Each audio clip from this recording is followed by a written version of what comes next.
নমস্কাৰ মই মালবিকাই মোৰ চেনেল মালবিকা কৃষ্ণৰ আন এটা ভিডিঅ'লৈ আপোনালোকক স্বাগতম জনাইছোঁ। আজি মই খেজুৰৰ এটা ৰেচিপি লৈ আহিছোঁ। আহকচোন আমি এই ৰেচিপিটো কেনেধৰণে বনাইছোঁ তাকে চাওঁ।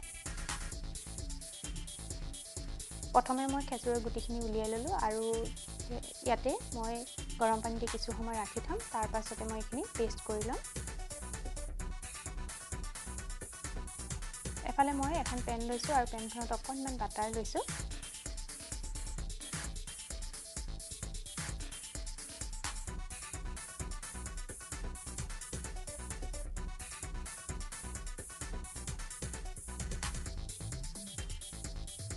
এতিয়া মই পেষ্ট কৰি থোৱা এই খেজুৰখিনি মই পেনখনত দি দিছোঁ।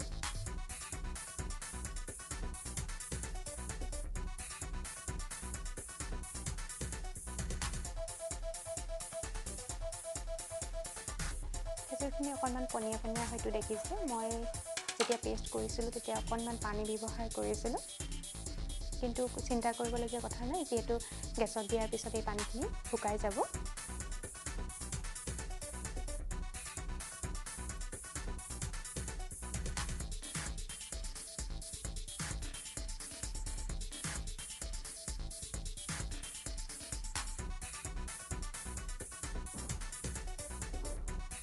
এতিয়া ব্যৱহাৰ কৰিছোঁ মই ইয়াতে ফুড কালাৰ, ৰেড কালাৰটো হয়।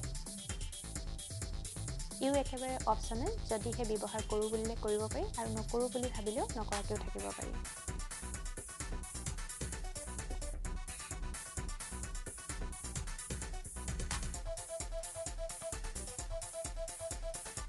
যিহেতু হোটেলৰ পৰা আনিলে যেতিয়া আমি খেজুৰৰ মিঠাইটো আনো অকণমান ৰঙচুৱা নিচিনা দেখোঁ, সেইকাৰণে মই ভাবিলোঁ আজি অকণমান হোটেলৰ দৰে কৰোঁ। সেইবাবে মই আচলতে ফুড ব্যৱহাৰ কৰিছোঁ, ফুড কালাৰটো। আপোনালোকে ইচ্ছা কৰিলে নকৰিবও পাৰে।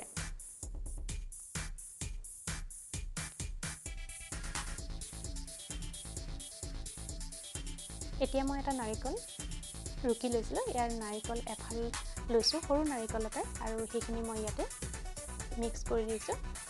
যদিহে আপোনালোকে বজাৰৰ পৰা অনা ড্ৰাই নাৰিকলটো আনে, যিখিনি পেষ্ট কৰা গুড়ি কৰা থাকে, সেইটো যদি আনে অকণমান দেৰিকৈ দিলেও হ'ল, ইয়াৰ লগত মিলালেও হয়। কিন্তু মই যিহেতু ঘৰতে নিজে ৰুকি লৈছোঁ এটা নাৰিকলৰ পৰা, সেইকাৰণে মই অকণমান আগতীয়াকৈ ব্যৱহাৰ কৰিছোঁ, যাতে নাৰিকলখিনি ভালকৈ সিজি যায়।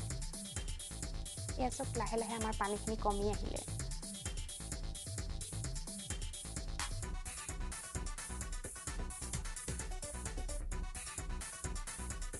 ইয়াত আমি চেনি গুড় একো ব্যৱহাৰ নকৰোঁ, যিহেতু খেজুৰত মিঠাটো থাকেই, সেইবাবে মই একোৱেই ইয়াত ব্যৱহাৰ কৰা নাই। একেবাৰে কম খৰচত বনাব পৰা এটা মিঠাই হয়।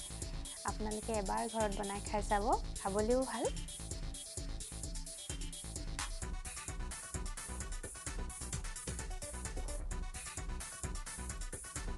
লাহে লাহে আমাৰ আঠা হৈ আহিছে। যিসকলে নাৰিকলৰ লাড়ু বনায় তেওঁলোকৰ বাবে এই মিঠাইটো বনাবলৈ একেবাৰে সহজ, আৰু তাৰ কিমান সময়ত ৰাখিব লাগিব সেইটোও জানিব। কিন্তু মই জনাই দিম যে কিমান সময়ত এইখিনি কিমান সময় ভাজিব লাগিব বা কিমান সময়ত ৰাখিব লাগিব। এতিয়া মই ব্যৱহাৰ কৰিছোঁ পাউডাৰ গাখীৰ 3 চামুচ। সৰু চামুচেৰে 3 চামুচ মই ইয়াত পাউডাৰ গাখীৰ দিছোঁ। পাউডাৰ গাখীৰ দিলে অকণমান খাবলৈ আৰু বেছি ভাল লগা হয়, সেইবাবে মই ইয়াত পাউডাৰ গাখীৰ ব্যৱহাৰ কৰিছোঁ।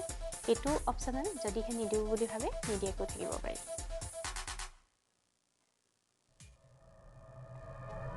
অকল খেজুৰেদি যদি বনাওঁ বুলি ভাবে তেনেহ'লে অকল খেজুৰ দিও বনাব পাৰি এই মিঠাই ভাগ। আমাৰ প্ৰায় আঠা হৈ আহিছে। এতিয়া মই সেইকাৰণে ইয়াতে মই বাদাম দিছোঁ। বাদামখিনি মই সৰু সৰুকৈ কাটি লৈ ইয়াতে মিক্স কৰিছোঁ, আৰু যিহেতু মিঠাই বুলি ক'লে তাৰ ভিতৰত অকণমান বাদাম থাকিলে ভাল লাগে, সেইকাৰণে মই অকণমান বাদাম ব্যৱহাৰ কৰিছোঁ।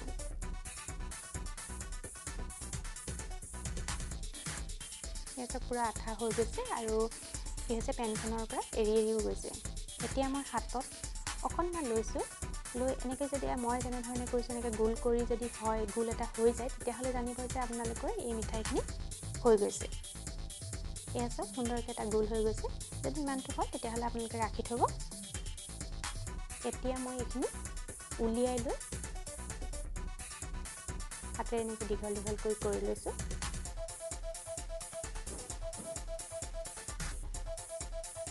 আটাইখিনি মই এনেকৈ দীঘল কৰি ৰাখিম।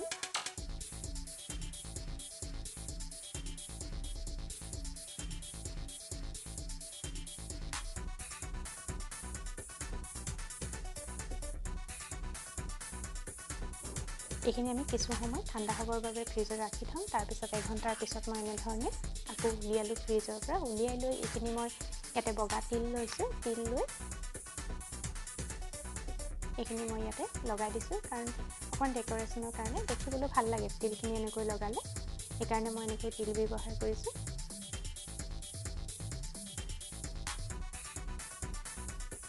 আৰু দেখিবলৈ খুব ধুনীয়া লাগিছে মিঠাইটো, আৰু বজাৰত পৰা আনিলে যেনেকুৱা লাগে তেনেকুৱাই লাগিছে দেখিবলৈ।